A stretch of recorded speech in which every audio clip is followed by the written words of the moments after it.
What's going on, guys? Welcome back to the channel. My name is D Anthony. Now we're going to be looking at the triple Qs as well as the S&P 500. So, is the bull market back, right? We've got to give the bulls a ton of credit, right? How many banks have fallen? 3, 4, 5, I don't know, something like that. Bulls continue to buy up bad news. Bulls continue to shake off any Fed kind of notes or talks or press conferences and continue to push higher. So one thing that I do want to kind of emphasize today, the bulls on the NASDAQ 100 have taken out the 2023 highs, right? So if we kind of look at where we're at today, now, mind you, we did have another little bit of a slight gap up. We had that initial kind of short pull off the open, and then we kind of found some support on the 1 hour time frame, and I'm going to kind of show you guys that in a minute. But if you go back here to this high wick on the 22nd of March, we can see that the price was 315.23 on the triple Qs, and today's high price is around 316.34. We do have room to kind of push into 318.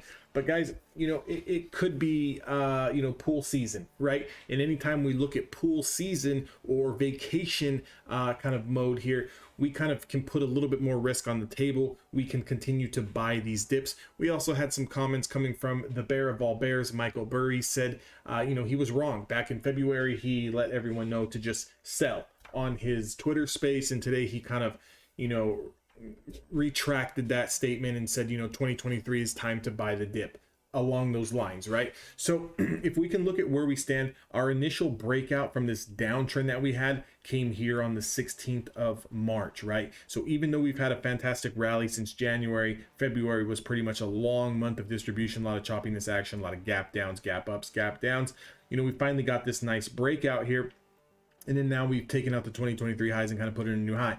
This little bit of a indecision candle that we're getting here on the daily time frame could signify that potentially we do pull back into the rising 5-day moving average, or even come back down to fill yesterday's gap at around 308.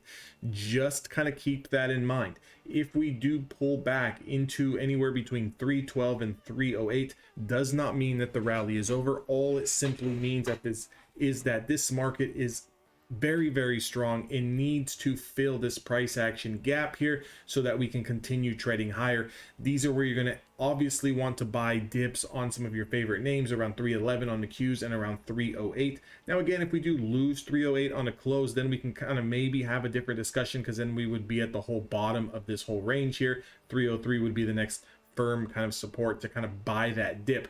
Again, realistically, the NASDAQ 100 would have to lose 299 for us to, even remotely get bearish. So right now, it's just come in with a long bias, come in with a bull bias, continue to buy these dips, especially intraday. If you kind of look at the 1 hour time frame, and I'll zoom this in so you guys can see. So if we go here exactly to the open, we pulled right back into this 5-day moving average on the 1 hour time frame, and we had a nice bounce.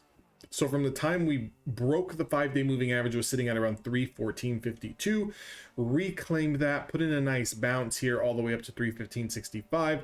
We did the same thing here, back testing this 10-day moving average, came all the way down to a price of 314.32, and it got bought back up all the way up to 316. So there's another trade. So for all of you guys who are, learning how to trade these markets and kind of navigating these markets, and have been going through a lot of pain where there's been a lot of significant sell-offs, and we've been in this, bear market for over a year and a half, and now maybe your strategies are not working. Some of the same things you're trying to do by shorting when we're just selling off in the morning, or shorting when we lose a level of support, and then you're getting trapped. The ball game is going to have to change. You're going to have to learn true technical analysis. You're going to have to learn supply and demand zones. And I don't just mean, taking a supply and demand zone and kind of just marking out random lines on your chart here. You need to understand every single one of these lines is as important as the next, right? They all are going to signify significant levels of both supply as well as demand being your support, supply being your resistance. If you kind of look at this 1 hour time frame, so starting from the pre-market action here, we had 3 hours of consecutive run up to the high of 316.32, and we pulled back.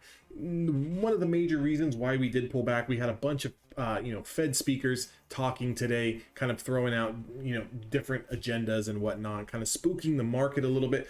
But you know that the market is strong when you have 3 hours of selling. Hold your 20-day moving average on an intraday and then completely reverse the move and then close back over your 5 and 10-day moving average.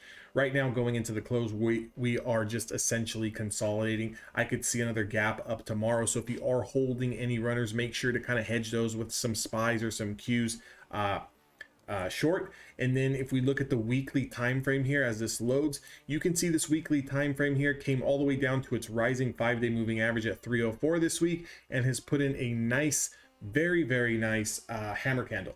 We are looking to absolutely break out here going into next week with potentially testing 328. So it's about time that we start getting some of these feel good days and these feel good moments here. Again, you can see my downwards trend line that we broke out of 3 weeks ago.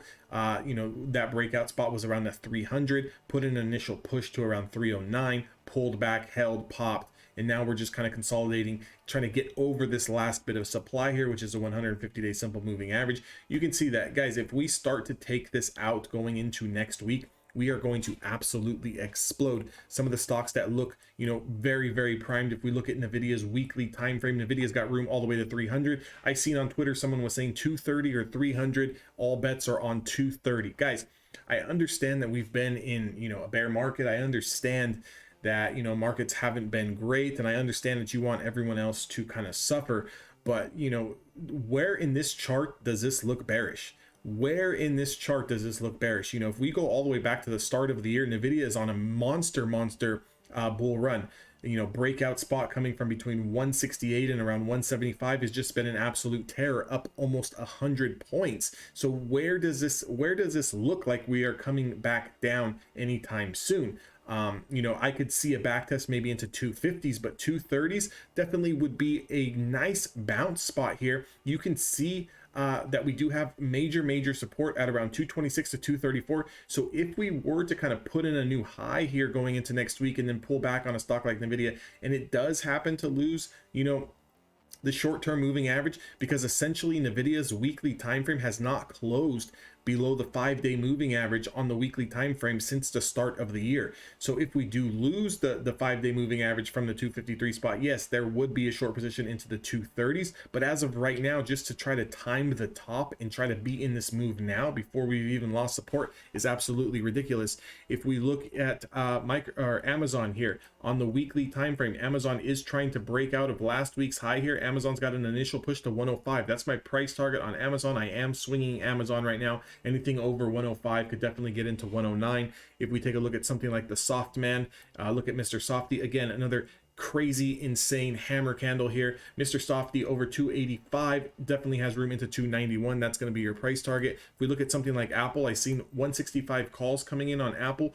165 is going to take us up here to this upper Bollinger Band. Again, the same thing here. Hammer candle looking to explode up. We've got room all the way to 169, 170 on Amazon, guys. It's time to make some money here. Stop being scared. Let's look at the SPY.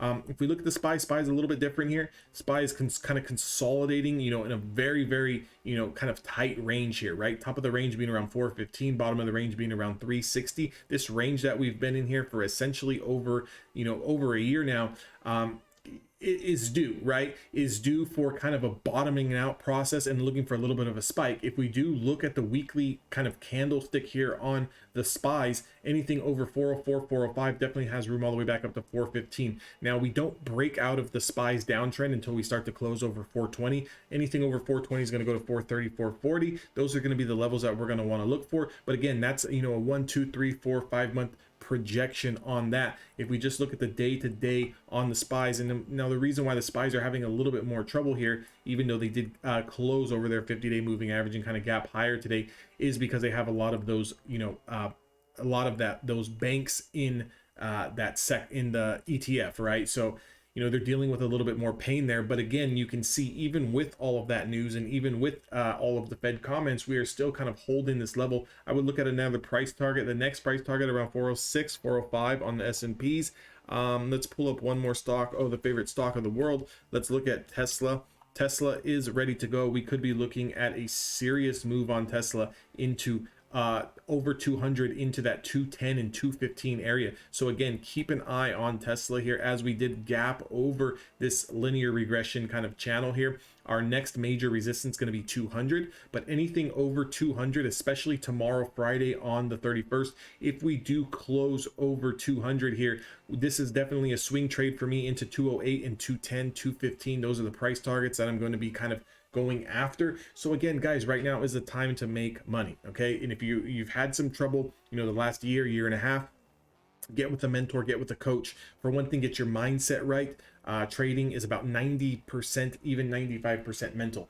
Anyone can learn technical analysis, but it's when you get into the trade and the way you handle your emotions is what can really screw you up and mess with your P&L. So get with the right trading community, get with the right mentor, the right coach.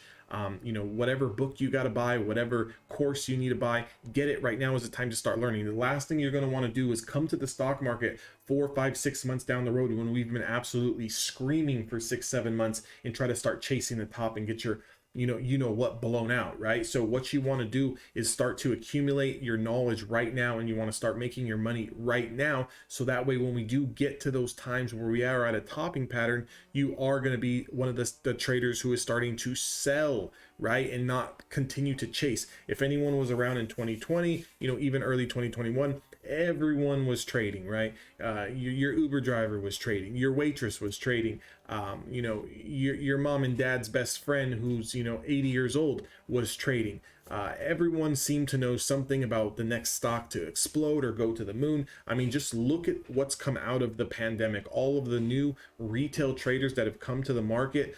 All of the communities that have been built since 2020. A lot of things were done in 2020, but I feel like a lot of people exited the market because they didn't really understand how to trade in 2020. Essentially in 2020, you could have bought anything, held it for a week, 2 weeks, you would have made money. Sold it, repeated the process. Sold it, repeated the process. Bought, sold it, repeated the process.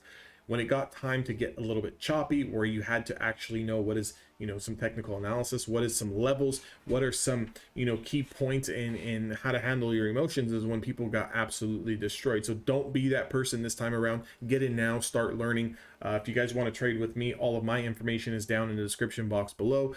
Have a look around, and then I will catch you guys all on the inside for those of you guys who do decide to take the offer up.